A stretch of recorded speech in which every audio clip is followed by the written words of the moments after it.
முதல்ல ரெட்ரோஃபிட்னா என்னன்னு சொல்கிறேன். A type safe HTTP client for Android and Kotlin. Android and Kotlinல நெட்வொர்க்கிங் நீங்கள் பண்ணணும், ஏபிஐ ரெக்வஸ்ட்லாம் பண்ணால் இந்த ரெட்ரோஃபிட் வழியாக தான் பண்ணி ஆகணும். இதுக்கு முன்னாடி இதை ஜாவாவும் சப்போர்ட் பண்ணிகிட்டு இருந்தாங்க, இப்போ காட்லின்லேயும் சப்போர்ட் பண்ணுறாங்க. அதனால் நீங்கள் ஜாவாலேருந்து காட்லினுக்கு மாறினீங்கன்னா தைரியமாக ரெட்ரோஃபிட்டை யூஸ் பண்ணலாம். முதல்ல யூஆர்எல்னால் என்னென்னு தெரிஞ்சுக்கங்க. இப்போது மேலே பார்த்தீங்கன்னா யூஆர்எல் நான் இங்கே போட்டிருப்பேன். இதுக்கு ஃபுல் ஃபார்ம் வந்து யூனிஃபார்ம் ரிசோர்ஸ் லொக்கேட்டர். ஓகேவா? ஒரு ஃபுல் யூஆர்எல் எப்படி இருக்குன்னா இதோ இங்கே பார்த்தீங்கன்னா இது மாதிரி தான் இருக்கும். இது ஹெச்டிடிபிலேருந்து இந்த ரேண்டம் வரைக்கும் பார்த்தீங்கன்னா இது ஒரு ஃபுல் யூஆர்எல்னு சொல்லுவாங்க. இது நார்மலாக ஒரு ப்ரௌசிங் பண்ணுறீங்கன்னா இது உங்களுக்கு கண்டிப்பாக தெரிஞ்சிருக்கும். இதுவே ஒரு ஆப் டெவலப்பராக இருக்கீங்கன்னா இந்த யூஆர்எல்லை ரெண்டாக பிரிச்சுருவாங்க. அதாவது இந்த டொமைன் நேம் வரைக்கும் தனியாக பிரிச்சுருவாங்க. ஹெச்டிடிபிஎஸ் இதோ இந்த டாக்ஸிஓ இருக்குல்ல, இதுலேருந்து இது வரைக்கும். இதுக்கு வந்து பல பேர் இருக்குது. வெப்சைட் அட்ரஸ் சொல்லுவாங்க, வெப்சைட் யூஆர்எல்னு சொல்லுவாங்க.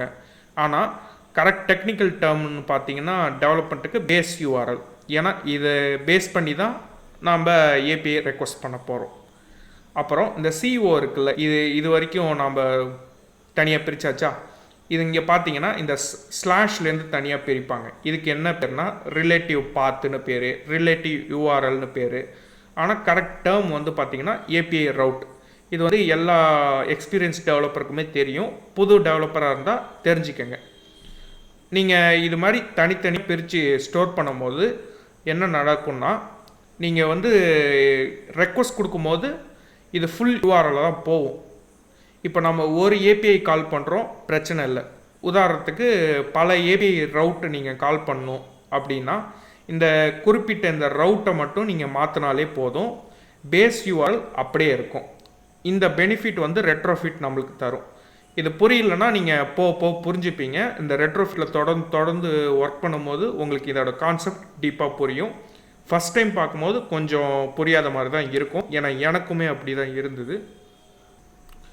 அடுத்து வந்து ரெட்ரோஃபிட்டு வந்து என்ன பண்ணோம்னா அந்த ஜிசான் கன்வெர்ட்டர்னு நம்ம ஒன்று ஆட் பண்ணியிருப்போம். அதோட வேலை என்னென்னா நம்ம இந்த ஃபுல் ஏபிஐ ரெக்வஸ்ட் கொடுக்கும்போது ஒரு ஜேசான் ரெஸ்பான்ஸ் தருது இல்லை, அதை வந்து டேட்டா கிளாஸ்க்கு ஸ்டோர் பண்ணணும். அதுதான் அதோட வேலை. இதுக்கு இங்கிலீஷில் என்ன சொல்லுவாங்கன்னா turn JSON response into data class or data ஆப்ஜெக்ட்னு சொல்லுவாங்க. அதனால தான் இங்கே ரெஸ்பான்ஸில் என்ன கீ வருதோ அதை வேரியபிளாக கொண்டு வந்திருக்கோம்.